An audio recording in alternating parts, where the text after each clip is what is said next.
JSSC और paper leak दोनों का एक तरीके से कहे तो चोली दामन का साथ है। और जब भी जेएसएससी की परीक्षा होती है, सीजीएल की जेएसएससी के द्वारा सीजीएल की परीक्षा होती है, तब तब पेपर लीक की के आरोप लगते हैं, पेपर लीक के मामले आते हैं। तो जेएसएससी पेपर लीक में एक बड़ा खुलासा हुआ है, और ये खुलासा हुआ है जिसने एक तरीके से कहे तो सबको चौंका दिया है, क्योंकि ये जो खुलासा ये अब तक का सबसे बड़ा खुलासा है और चौंकाने वाला खुलासा है कि कैसे जेएसएससी सीजीएल की जो परीक्षा है उसमें जिस प्रोफेसर ने प्रश्न पत्र सेट किया उसके पति खुद उस परीक्षा में शामिल हुए थे, यानी वो अभ्यर्थी थे। यानी कि पति अभ्यर्थी और पत्नी ने क्वेश्चन सेट किया। ये चौंकाने वाले खुलासे हैं। एसआईटी की जो जांच हुई है उस जांच में ये चौंकाने वाले खुलासे आए हैं। जो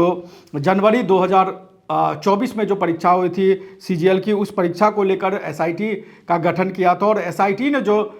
खुलासे किए हैं, हालांकि जो खुलासे हुए हैं वो खुलासे अभी सार्वजनिक नहीं हुए, लेकिन उसकी कुछ रिपोर्ट्स एक दैनिक अखबार ने उसका रिपोर्ट छापा है, और उस रिपोर्ट के हवाले से जो दावे किए गए उसमें बहुत चौंकाने वाले दावे हैं। और कहा गया कि 28 जनवरी 2024 को जो परीक्षा हुई थी सीजीएल की, उस परीक्षा में जो एजेंसी जिसको ये परीक्षा कराने के लिए दिया गया था, सतवन इन्फोसेल प्राइवेट लिमिटेड और झारखंड कर्मचारी चयन आयोग, उसकी मतलब लापरवाही की एक तरीके से कहे तो इंतहा हो गई। उन्होंने इतनी लापरवाही की, जहाँ से समझ लीजिए कि जहाँ पेपर ये छपा या जहाँ पेपर ये सेट हुआ, वहाँ से लेकर छापाखाना और रांची ट्रेजरी तक इतने चूक हुए हैं कि उस चूक की पूरी श्रृंखला बनाई जा सकती है। और जिन कर्मचारियों को ये पेपर ट्रेजरी में रखने के लिए जिम्मेदारी दी गई, जिन मजदूरों को लगाया गया, आश्चर्य की बात है कि उन सारे मजदूरों के पास टेलीफोन मोबाइल नंबर था, और जिस ट्रेजरी में इसको रखा गया वहाँ सीसीटीवी कैमरे लगे हुए थे। तो इस तरीके के इस पूरे मामले में लापरवाही बरती गई। और लेकिन जो सबसे बड़ा चौंकाने वाला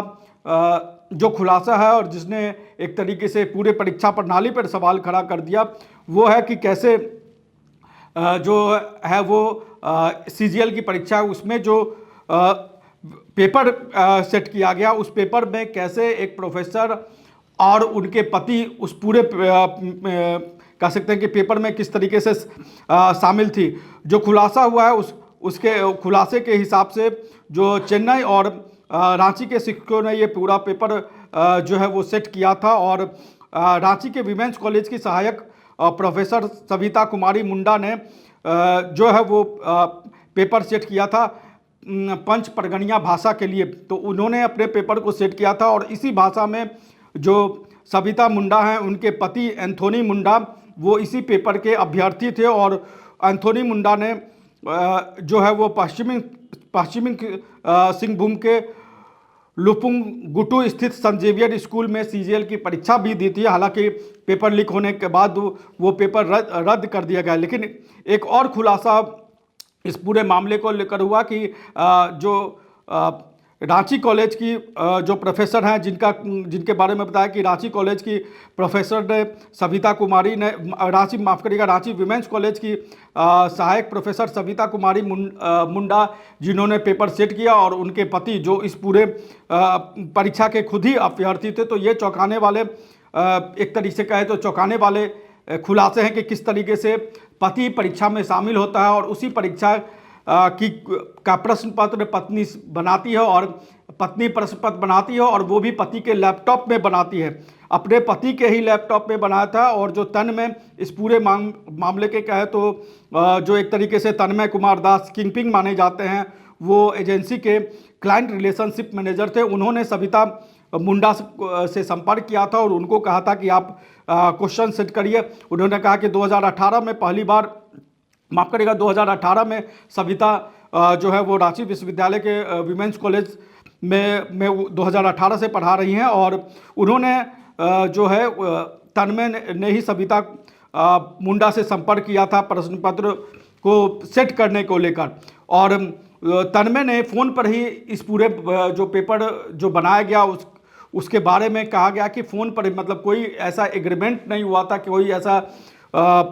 ऑन पेपर जिसको एग्रीमेंट कहते हैं वो नहीं हुआ था, फ़ोन पे ही जो है बातें हुई थी, उस फ़ोन के आधार पर ही जो है वो पेपर सेट किया था। और एंथोनी ने जो जो लास्ट पेपर जो लीक हुआ है उस वो पेपर एंथोनी जो सविता के पत्नी हैं उन्होंने ही लैपटॉप में लाकर बस स्टैंड पर तन्मय के पेन ड्राइव में दिया था, और जो इसकी ओरिजिनल कॉपी थी वो एंथोनी के लैपटॉप में ही रह गई थी। और उसके बाद एक और नागपुरी भाषा का पेपर जो खूंटी के बिरसा कॉलेज में अनुबंध पर कार्यरत सहायक प्रोफेसर अंजू लता ने तैयार किया था, उस मामले में भी जो खुलासा हुआ है उसमें कहा गया है कि तन्मय ने नवंबर 2023 में सीजीएल परीक्षा को लेकर 3 सेट में 100 प्रश्न तैयार करने के लिए इनको कहा था, और फाइनली जो पेपर उनको कहा गया था 1 महीने बाद उनको फाइनल एक पेपर सेट करने के लिए फिर से कहा गया कि आप फाइनल एक पेपर सेट करिए। उसमें कुछ सुधार थे, वो भी सुधार किए गए। उसके बाद 28 जनवरी को जो परीक्षा हुई थी उस परीक्षा में जो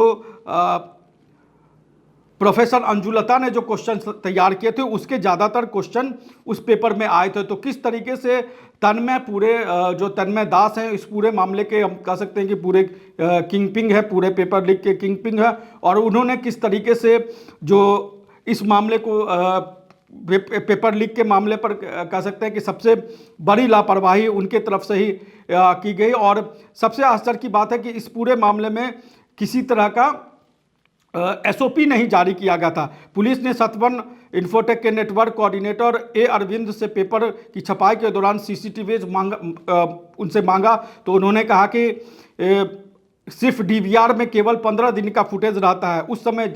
जिस समय ये पेपर लीक की घटनाएं हुई उस समय का फुटेज उनके पास उपलब्ध नहीं है, यानी कि वो स्टोरेज जो है वो खत्म हो चुका था। तो एसआईटी ने जो अपने खुलासे किए हैं उस खुलासे में जो लापरवाही पाया है, जो रिपोर्ट उन्होंने दिया है उसमें जो बातें उन्होंने कही है उसमें कहा कि प्रश्न पत्रों की टाइपिंग, छपाई, पैकेजिंग, भंडारण, इन सब जगहों पर सीसीटीवी नहीं थे, सीसीटीवी की कोई निगरानी इन सब जगहों पर नहीं थी। कंपनी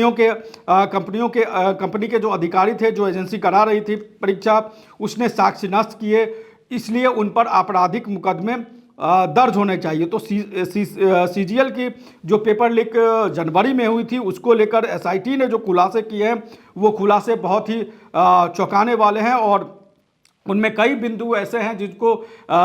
कहा जाए तो एजेंसी की तरफ से या जेएसएससी की तरफ से उन पर लापरवाही बरती गई। हालांकि जो परीक्षा सितंबर में हुई है उस पूरे मामले पर अभी तक कोई इस तरीके का कोई बहुत बड़ा खुलासा नहीं हुए। हालांकि ये पूरा मामला भी जो सितंबर में परीक्षा हुई वो पूरा मामला भी अब एक तरीके से कहा जाए तो हाई कोर्ट की निगरानी में है। हाई कोर्ट ने इस पूरे मामले में